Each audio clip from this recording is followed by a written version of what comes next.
You know what's strange? We talk endlessly about boomers and millennials. We dissect Gen Z like they're some kind of fascinating new species. But there's this entire generation that just exists in the middle, barely mentioned, almost invisible. Generation X. Born roughly between 1965 and 1980, they're your older coworkers who never complain, your parents who seem oddly detached sometimes, the people who built the internet but don't post about their breakfast. And here's what nobody tells you. Their psychology is probably the most misunderstood of any living generation. They were the first generation of latchkey kids on a massive scale. Picture this. It's 1978, you're 8 years old, and you come home to an empty house because both your parents are working. No smartphone, no Ring cameras, no way for anyone to check if you're okay. You let yourself in, make yourself a snack, do your homework alone, and wait. A study published in the American Journal of Orthopsychiatry found that by 1984, approximately 7 million children between ages 5 and 13 were regularly unsupervised after school. That's an entire generation learning that you can't always count on someone being there. That empty house did more than make them self-reliant. It drilled in the idea that actions have real consequences, ones you can't talk your way out of. When their parents finally showed up, you always knew where you stood. The rules hit hard and fast. Nobody cared about how you felt or wanted to talk about it. Step out of line and you paid for it, right then and there. Psychologically, this created what researchers call a high contingency environment, where actions and outcomes were directly linked without buffer time. Your brain learned to predict consequences in real time, which is why Gen X tends to think 3 steps ahead in ways that baffle younger generations. Gen X grew up watching their parents talk a big game about stability, then turn around and rack up divorce rates through the 70s and 80s. They saw people give their all to companies only to get pink slips when the next round of layoffs hit. Everyone told them, work hard, follow the rules, and life will work out. But then the rules just changed right in front of them. So yeah, psychologists might call it defensive pessimism, but Gen X, they just call it being realistic. It's not that they're cynical exactly, it's more like they built up this emotional armor. They cross their fingers for good things, but deep down, they expect the rug to get pulled out, because honestly, that's what kept happening.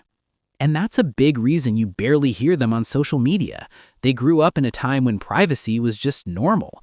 When you messed up as a kid, maybe a handful of people knew, and that was that. No phones, no viral videos, just some awkward memories in a basement or a parking lot. The idea of blasting your life out for strangers to see, that doesn't feel exciting to them. It feels risky. It's not about not getting tech. It's about learning early on that the less people know about you, the safer you are. Gen X basically turned irony into a shield. Crack a joke, keep things at arm's length, laugh it off before it stings. You can see exactly where that comes from. They grew up in the shadow of the Cold War when teachers talked about nuclear war like it was just another rainy day. Duck and cover drills in school as if a desk would save anyone. When adults act like everything's about to go up in smoke but also insist you shouldn't worry, you get used to holding 2 clashing ideas at once, and you learn to keep a little distance, just in case. But here's what's fascinating. Despite all this, Gen X developed a distinctive approach to work that stands out even today. They don't talk about it, they don't post about it, they just do it. This work ethic was forged early through jobs that seem almost archaic now. Paper routes at 5 in the morning, bagging groceries, working fast food registers where you had to calculate change in your head when the machine broke. These weren't resume builders. They were raw introductions to the adult world where a 12-year-old could be responsible for delivering news to an entire neighborhood. They watched their parents' generation get destroyed by corporate restructuring, so they never believed in company loyalty, but they're fiercely loyal to their own competence. They can't control whether they'll get laid off, but they can control whether they're the most valuable person in the room when layoffs happen. There's this weird paradox at the core of Gen X psychology.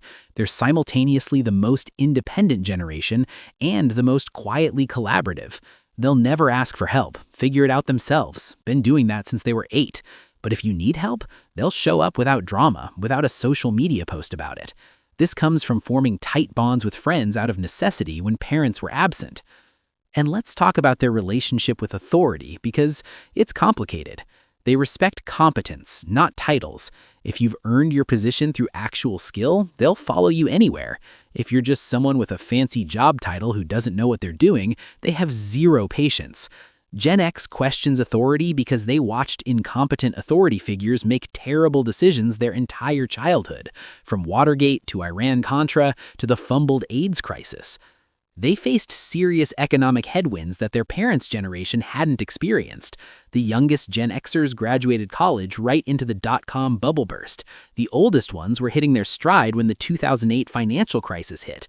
They've been economically traumatized repeatedly, which is why they're more likely to have multiple income streams, not because they're entrepreneurial by nature, but because they've learned that nothing lasts. Gen X tends to struggle with what some researchers have identified as patterns of self-reliance that border on anxiety. They're incredibly capable at handling crisis situations, but that capability often comes from an unwillingness to depend on others.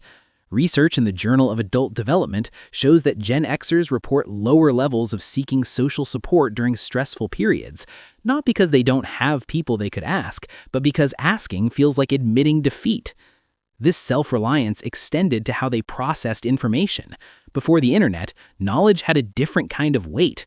Gen X spent hours in libraries, hunting through card catalog drawers for a single book that might contain the answer they needed. Information had a physical cost. It required effort and time, and because of that, they valued what they learned differently. Cognitive psychologists describe this as deeper encoding, where information that requires effort to obtain becomes more permanently integrated into memory. They learn to fix things with their hands because that's what you did when your bike chain slipped or the TV flickered. You didn't call a technician, you flipped the bike upside down, got grease on your hands, and figured it out. This built a mechanical intuition, a belief that with enough patience and a screwdriver, you could master the physical world. And now, they're watching their kids grow up in a completely different world, one with helicopter parents and constant supervision and social media documenting everything. They gave their kids the attention they never had, but sometimes they worry they've made them too soft, too dependent, too visible, because in the Gen X worldview, being visible means being vulnerable. The truth is, Generation X might be the last generation that truly understands what it means to be alone with your thoughts, to be bored, to solve problems without Googling the answer. They're not better than other generations, just different, shaped by a unique moment in history when the old world was dying and the new one hadn't quite been born. They're the bridge generation, and bridges don't get much attention. They're just there, doing the work, holding things together, expecting nothing in return. And maybe that's the most Gen X thing of all, not caring if anyone notices. If this hit home for you, please subscribe. And if you want to support these deep dives, hit that join button to become a channel member. I would genuinely appreciate your support.